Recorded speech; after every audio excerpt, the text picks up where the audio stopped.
Hi everybody, it's Azad Singh here.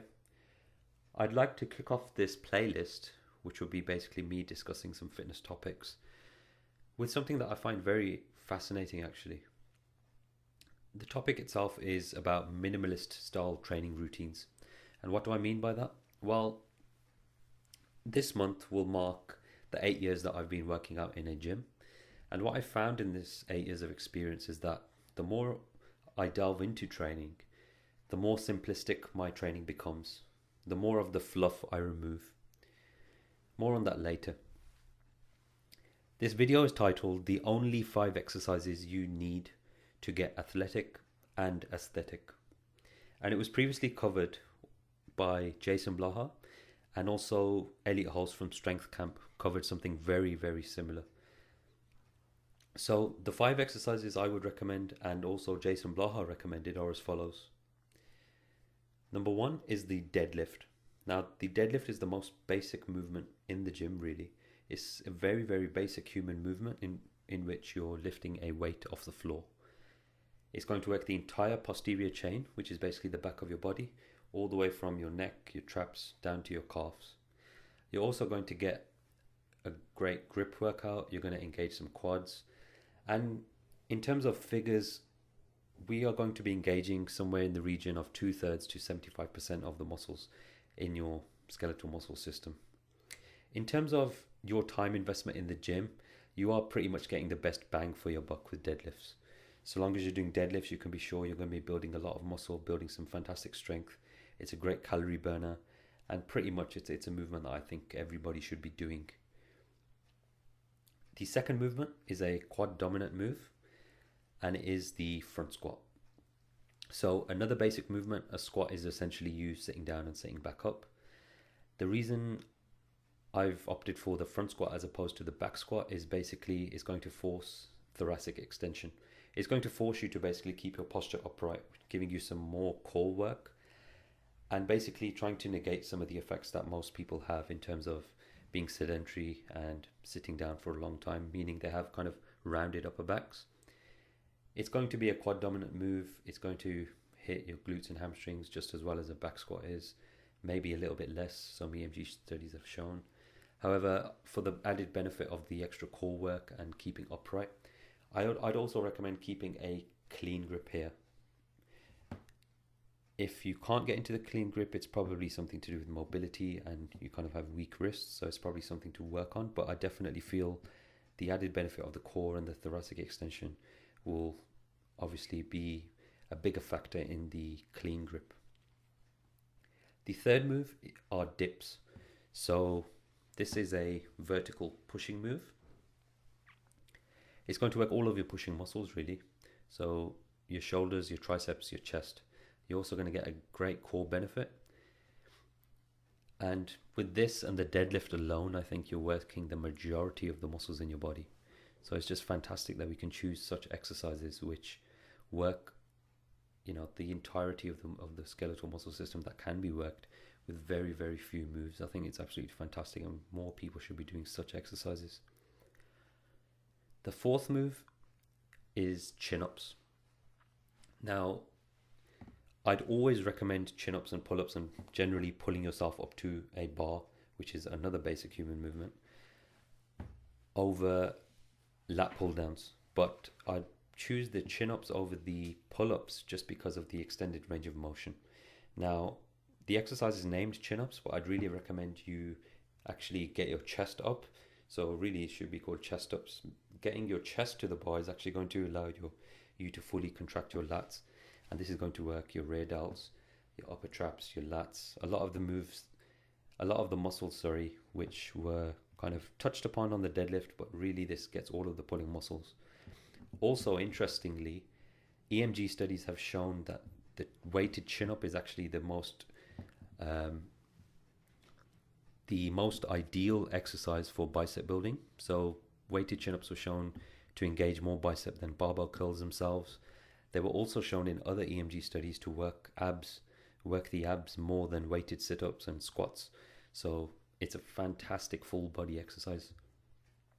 The fifth and final exercise out of the only 5 exercises you need is the push press.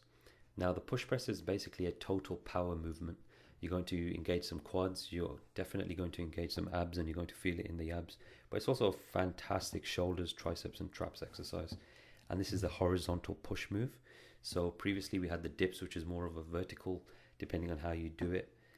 The push press is essentially lifting a weight overhead, so you are going to get some great shoulder girdle region work. It's going to be fantastic for building the entirety of the shoulders and triceps as well. Now, these 5 exercises are the same 5 that Jason Blaha chose, and 4 of these moves are also what Elliot Hulse chose in his list of minimalist style training.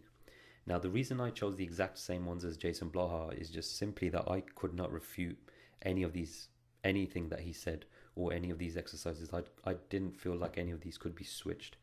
Now, I tried for the better part of a week to switch one of the exercises in, or maybe change the deadlift for a power clean or something like that, but I feel like this was really, really well thought about and really, really well balanced in terms of hitting all the muscles that you would want to hit.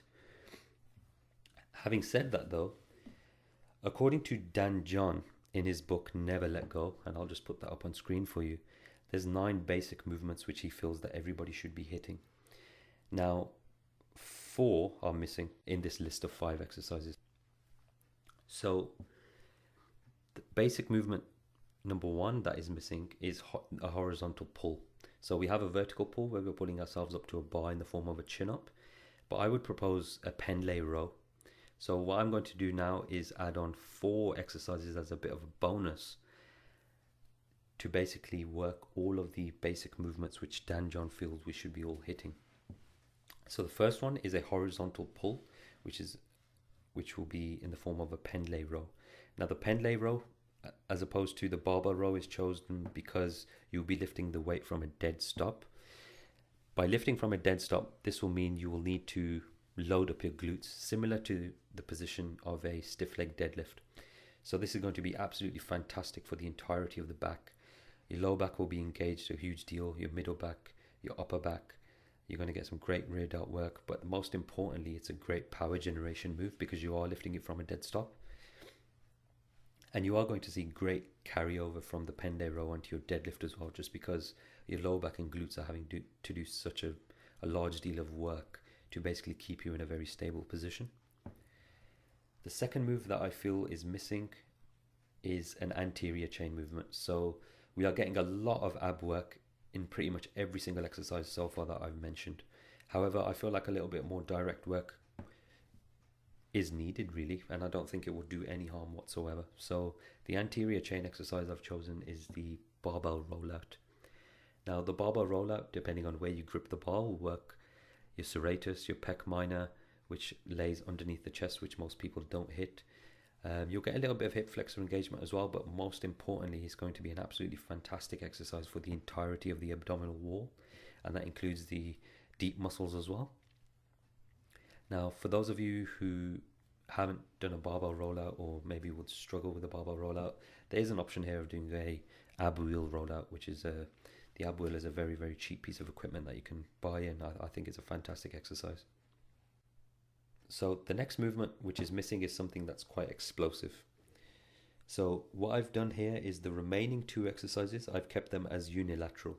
And what that basically means is you'll be working one side of your body at a time, because I feel like a lot of the movements previously mentioned have been kind of barbell movements or using the entirety of the body. I think it'll be a nice change and a great addition actually in terms of extra core work and stability to work unilaterally. So the explosive move I'm going to suggest is going to be the kettlebell clean. Now the kettlebell clean, or cleaning in any fashion really, is going to build humongous traps. If you don't believe me, look at any weightlifter who's fairly lean. You will always see some excellent shoulder and trap development, and that's all pretty much from cleans and pushing heavy weights overhead as well. So the kettlebell clean is something that you're basically going to be lifting the kettlebell from your hips to your clavicle as explosively as possible. Now, it's also important to mention that anybody who you look up to in terms of sporting performance, whether they're sprinters, MMA fighters, football players, etc., you can be pretty damn sure they're doing movements like squats and deadlifts, but also you can be very certain that they are doing moves like cleans. there's a very popular YouTube video of Usain Bolt doing barbell cleans, and the main reason is that it's such a power generating move. You need a lot to be correct and a lot to be right to execute a clean successfully, and for that reason it's in there as the explosive move. The final and ninth move, which is also unilateral, is basically that I felt that there was a movement, an actual movement with load missing. Now, Dan John's ninth movement on his list is actually rotational and torque based, and what that means is he would want you to be hitting the serratus and the obliques, so kind of the sides which we haven't really hit so far. Now, what I propose is a suitcase carry, which is basically the unilateral option of a farmer's walk. Now, a farmer's walk, essentially you carrying 2 dumbbells or specific farmers hold bars and basically walking a given distance, usually in a time challenge. A suitcase carry is essentially the exact same thing, however you are only loading on one side, which means you will bend down, pick up 1 dumbbell on, let's say, your right side. You would walk a given distance there and back, and this is going to have excellent benefit for not only your obliques but your traps, your side delts, and your grip most of all as well. A lot of these carries generally are for the grip, so I think these 9 exercises, if we were to go with a very, very minimalist approach, I think you could build a fantastic physique and some very, very impressive numbers in terms of strength with those 5 initial exercises mentioned. But my little added bonus on this kind of topic was these extra 4 exercises, and I've used Dan John's list of basic movements to help me kind of think about which movements were missing from that basic 5 and how we could kind of get extra benefit almost in the form of assistance work if you look at it in that fashion, really. Now, it's also important to mention that this whole topic is a little bit of a non-issue, to be completely honest. The reason being, you could probably get 2 people who train together for 5 years on such a routine of 5 exercises, and they would probably get different responses in terms of they would develop different weak points, and it's almost dangerous territory to only suggest 5 exercises because people would believe you are against assistance moves. Now, I'm definitely not against assistance moves, but I am an advocate of the basics only. And I think if people spent 80% of their time doing, more effort on the basics, like the 5 exercises mentioned or the 9 exercises mentioned previously, I think they could get some fantastic results. And I think it's very evident in people's leg days, which I've seen in the gym. So you'll get somebody kind of half-assing a squat for maybe 3 or 4 sets. They'll then move on to leg curls, leg extensions, leg press, hack squat, and whatever else. And it's almost quite annoying that you can definitely see if they would actually give 100% or some correct programming to their squat alone and worked on actually getting into a deep squat position, they would get a lot more benefit. So it's not that I'm against assistance exercises. I just find this topic very, very interesting because you start to eliminate a lot of the fluff from your routine. And I think the more experienced you get in terms of training, the more you need to, I wouldn't say the more you need to do that, but the more you seem to find yourself doing that. You seem to very effectively pick out the high yielding exercises, the exercises that give you the best return in terms of your time investment, energy investment, and that goes for muscle strength and everything really, whatever your fitness related goals. And I think you begin to work on them in a manner of progressive overload, which is the way you're actually going to get some great results, and you start to kind of remove all the rest of the fluff, but just make sure that these basics are actually progressing on a regular basis. This was my little add-on, my little bonus for you guys to the initial only 5 exercises you need. What I will be doing is preparing a very simple layout of how you can perform these 9 exercises in a weekly routine, and that will be basically a 3-day routine where you do 3 movements per day, or if you've got extra time you could do 6 days, so you would get around each movement twice.